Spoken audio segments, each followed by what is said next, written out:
Faltando 11 minutos para as 11 horas da manhã, 20 graus e 3 décimos é a temperatura. Recebemos aqui no estúdio da Rádio Independente o prefeito de Lajeado, Marcelo Calmo. A pauta é bem extensa, né? Temos vários assuntos aí para abordar com o prefeito. Entre os assuntos que vamos abordar, benefícios para funcionários públicos que tenham filhos com autismo, a confirmação também da parceria entre INSS, HBB e Governo de Lajeado. Também tem outros assuntos, né, Ricardo? Tem alguns projetos de lei que estão tramitando na Câmara de Vereadores de Lajeado que a gente vai poder aprofundar também, especialmente envolvendo benefícios ou retirada de benefícios dos servidores municipais.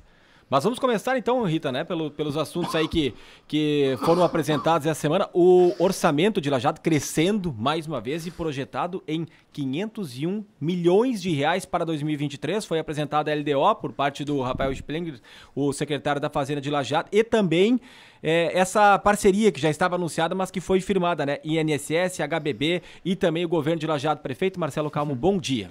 Bom dia, Ricardo, Nicolas, Rita. Bom dia. Saudade de vocês, afinal de contas, semana passada a gente não se viu, né? Pois é, Lei, tu me volta de óculos, já disfarçado. Que grande mudança. Pois não, o super-homem, o disfarce era o óculos, né? Já entra tonto, já cai telefone, já chuta. Mas é bem Adaptações, legal. Né? Sobre o orçamento, eu acredito que nesse ano de 2022 a gente já aplique 500 milhões em investimentos. Porque o orçamento de 21 projetado para 22 era 420, mais o superávit, que seriam os 500 milhões, significa que em 22 a gente já teria os 500 milhões para aplicação. E isso vem ocorrendo. Para o ano que vem, se inicia então com os 500 milhões de orçamento previsto, e aí depois se vê no final do ano se há sobra, não há sobra, como se comporta. Mas é um número muito expressivo, demonstra a potencialidade da nossa economia, das nossas empresas, e que bom que Lajeado vem se estruturando e vem mantendo o crescimento do seu orçamento em todos os anos. Sobre a parceria com o Hospital, INSS e Prefeitura de Lajeado, essa é uma demanda que eu lembro ainda quando eu era procurador lá em 2010 do município, que se iniciou essa vontade de ter essa destinação da área do INSS para o hospital poder se ampliar. E naquele momento não havia legislação passível para isso. Então, 2010 se iniciou, se suspendeu, o prefeito Schmidt tentou também, mas não havia amparo legal. E nós, em 2019, retomamos esse assunto, retomamos essa vontade. E a legislação ela foi adequada em 2021 para contemplar também esse interesse do município. Então, é o primeiro projeto a nível Brasil onde acontece uma promessa de permuta, ou seja, se destina a área, se promete que vai se construir um prédio adequado e depois de pronto que a permuta efetivamente ocorre. E aí a lei do município já estabelece a doação desta área para o INSS. Então, um processo onde teve envolvimento de várias lideranças, vários deputados, várias pessoas em diferentes esferas, e agora foi concretizado. Agora pode-se iniciar a construção da nova sede do INSS. Já está definida os detalhes em relação aos prazos, onde que será, para a gente poder ter uma ideia também? Da assinatura, são 2 anos para a entrega do novo prédio para o INSS. Então, em setembro de 2024, essa provavelmente a obra é entregue, e aí são 60 dias para o INSS fazer a mudança.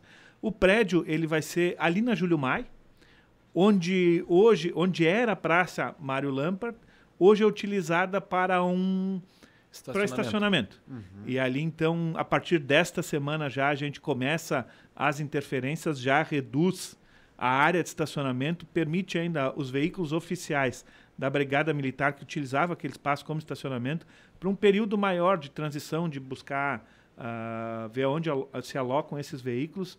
Então, a partir de segunda-feira, já algumas alterações na área de estacionamento para iniciar a análise de solo e assim por diante.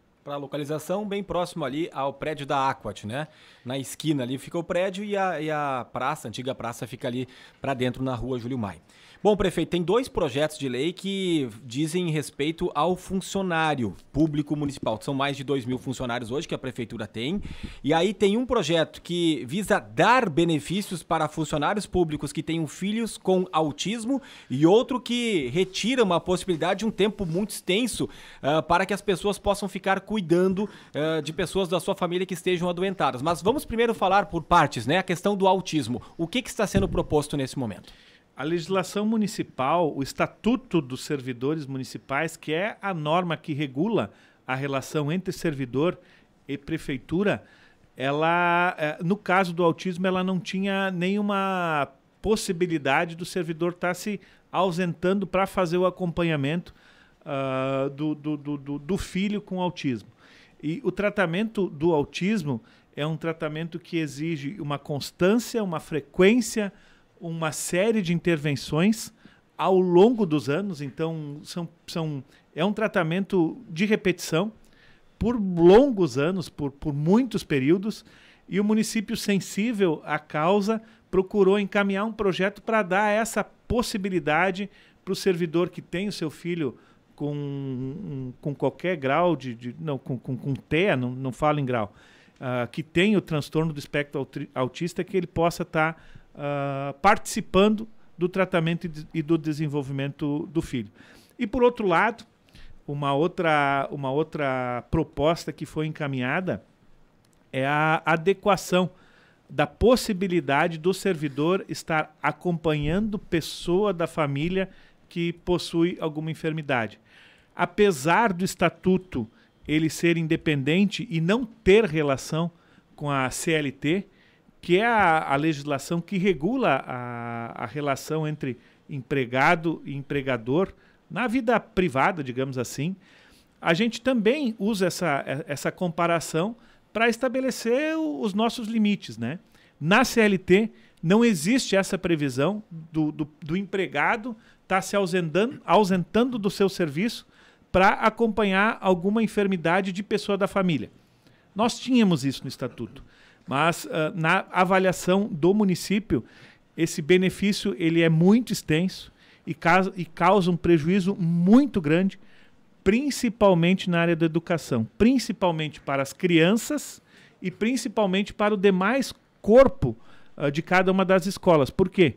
Porque a grande constância desses atestados estão na educação, naturalmente, porque é o maior número de servidores.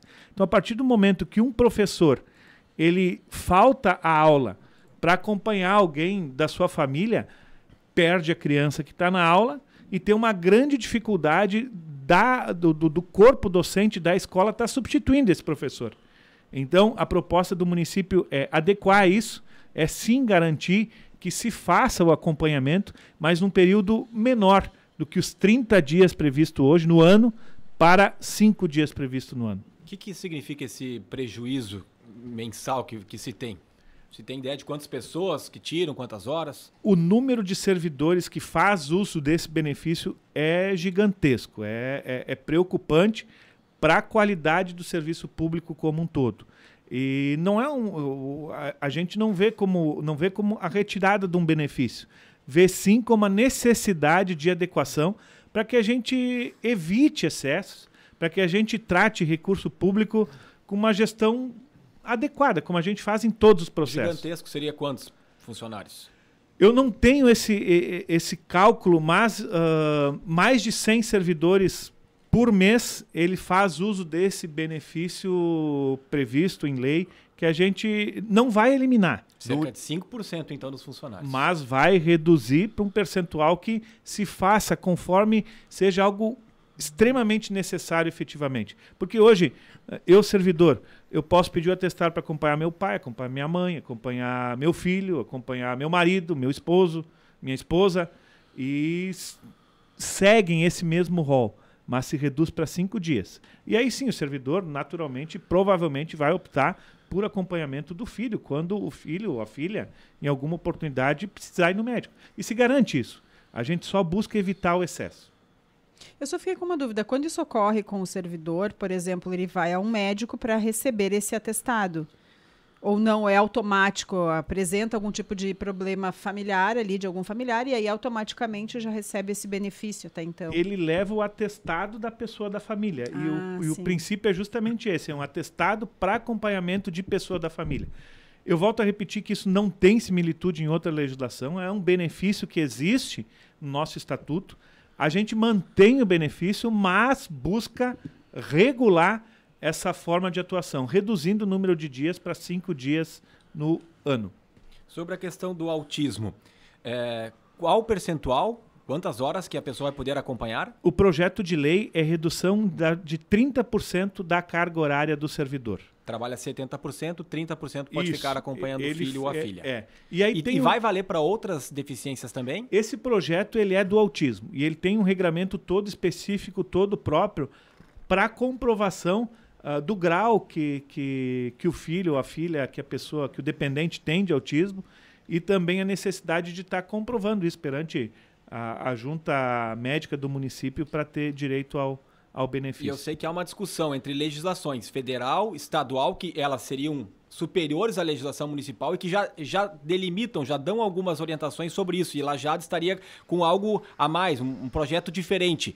Qual o entendimento? Por que está sendo encaminhado isso? Não teria que se respeitar essas outras legislações? Eu sei que isso está sendo discutido internamente, né, na Câmara. O que o município defende em todas as causas jurídicas ou todas as causas administrativas de seus servidores. Nós falamos antes a comparação do Estatuto do Servidor e comparando com a CLT. A lei que regulamenta a relação entre o servidor e o município é o seu estatuto. E ele é independente de qualquer outra legislação. Então, a regulação deste percentual, ele vai ser via estatuto. E nós entendemos que essa regulação, ela é constitucional, ela é legítima, e por isso que o projeto foi encaminhado assim. Perfeito. Obrigado pela tua participação. Já estamos em cima do horário e te desejando aí uma ótima semana. Apenas para citar rapidamente o que eu recordei, semana que vem a gente tem o 7 de setembro e teremos programações já na outra semana, especialmente com as escolas e também o desfile cívico. Sim, o desfile cívico que a gente retoma depois de vários anos. E importante também essa data dos 200 anos da independência do Brasil. Nós teremos desfile no dia 10, no sábado, em Lajeado. Muito bem, falaremos mais na sexta que vem. Obrigado. Um abraço a todos então, pessoal.